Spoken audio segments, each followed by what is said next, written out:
très heureuse d'être à Split pour la première manifestation organisée en mémoire des combattants étrangers. Dobar dan, jako mi je drago biti u Splitu danas prvi put za ovu izložbu o stranim dragovoljcima. Je suis toujours très émue quand on me parle de Jean-Michel. Jako uvijek mi je dirnuto kad se priča o mom sinu, Jean-Michel. Jean-Michel était tombé amoureux, on peut dire, des habitants, des Croates. Il envisageait de faire sa vie. Jean-Michel možemo reći da se zaljubio u Hrvatsku, u Hrvatima i baš kad je komunicirao sa mamom, kad je bio tu u ratu, uvijek je rekao svoj mami da on želi nakon rata ostati u Hrvatskoj. Il me parlait au téléphone quelquefois. Il me disait c'est un peuple formidable. Il mérite qu'on l'aide. Kad smo pričali telefonom, kad je bio na frontu, kad je bio u ratu, on mi kaže to hrvatski narod je izuzetni narod, hrvatski narod zaslužuje da mi pomožemo.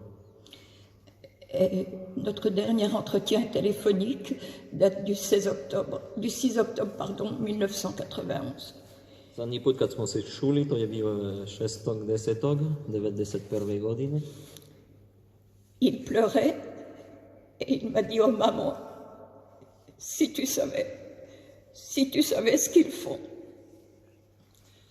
Oni su bili već u Vukovaru i prvi put Lilian je čula kako Jean-Michel plače na telefonu. A on kaže, mama, da si znala šta oni rade, šta se događa tu. C'est la dernière fois que je l'ai eu au téléphone. To je bio zadnji put kad su razgovarali. Ensuite, je ne savais pas s'il était vivant ou mort.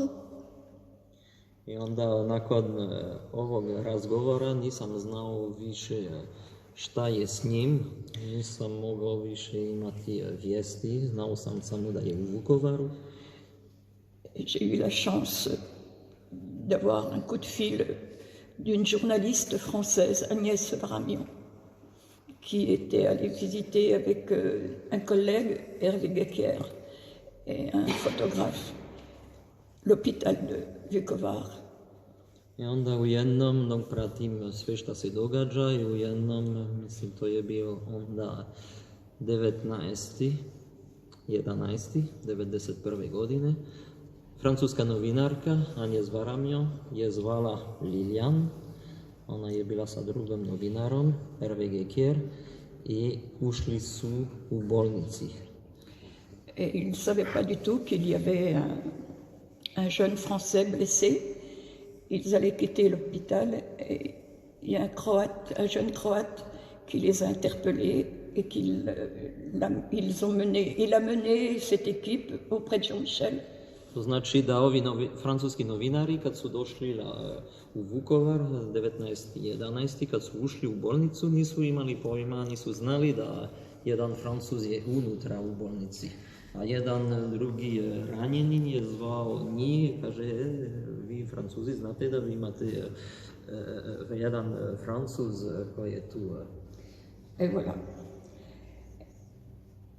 I onda, to zbog toga, Jean-Michel imao taj poznati intervju, taj zadnji razgovor sa francuskim novinarima. I što ne vidimo u intervju, on je tražio da ova Agnès, francuska novinarka, zove mamu, da ona zna gdje je on.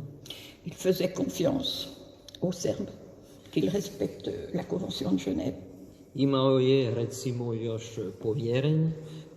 Kad je pričao sa novinarima, on kaže, bit će mi ok, ipak to su, mislim, vojnici kao ja na druge strane, oni će poštivati ženevske konvencije.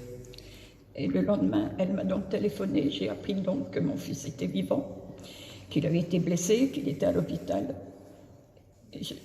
Le lendemain, elle m'a dit, je vais retourner à l'hôpital, Liliane.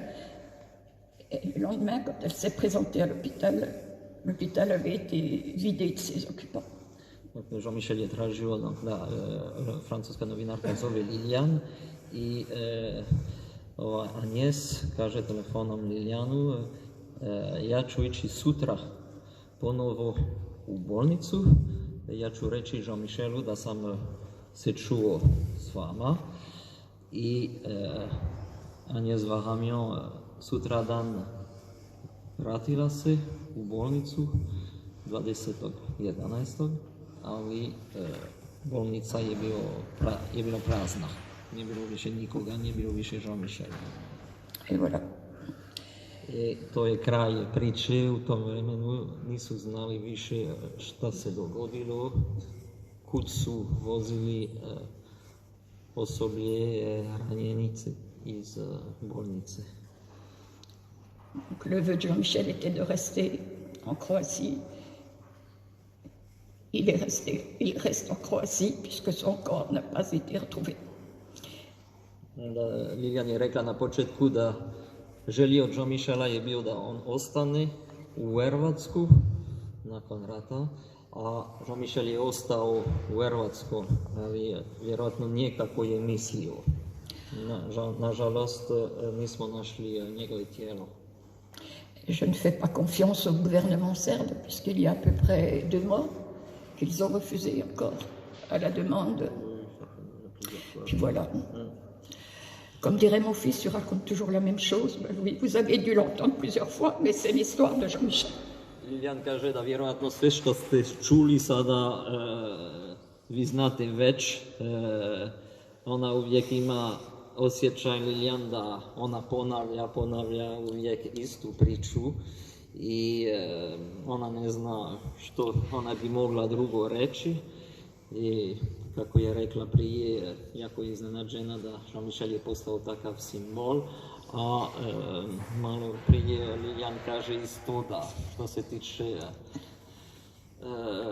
anketa istragala za tijelo Jean-Michela, nema povjerenje što se tiče suradnje od srpske strane, srpske vlade, koja ne želi dati nikakve informacije. Je vous remercie. Vous m'aidez à vivre, à continuer de vivre et à continuer mon combat pour retrouver mon fils. Merci. Zahvaljujem vas od srca.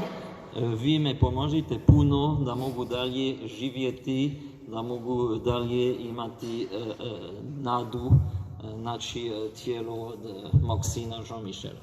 Et je n'oublie pas le corps des autres suppliciés, bien sûr. Quand je peux, je parle toujours. Et de Jean-Michel, de mon fils et des autres disparus.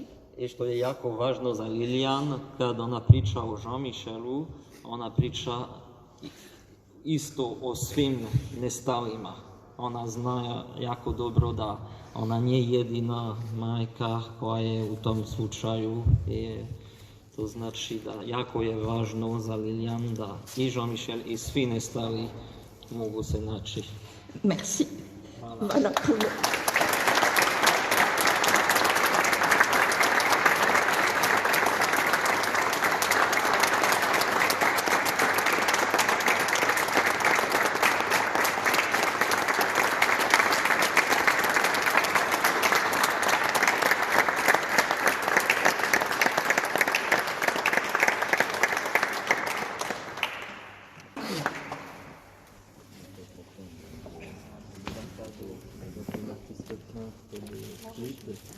To je kao brežuljak iz grada gdje Jean-Michel je rođen, što se zove La Motte. Pa bi te molila sekundu samo da objasniš priču koju smo mi složili. To znači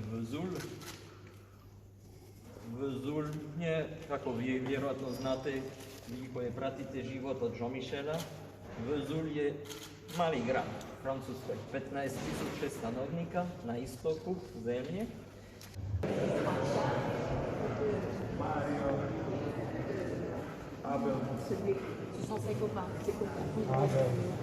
Švica, Dado Spudić, Stihica, Jure Mijatović.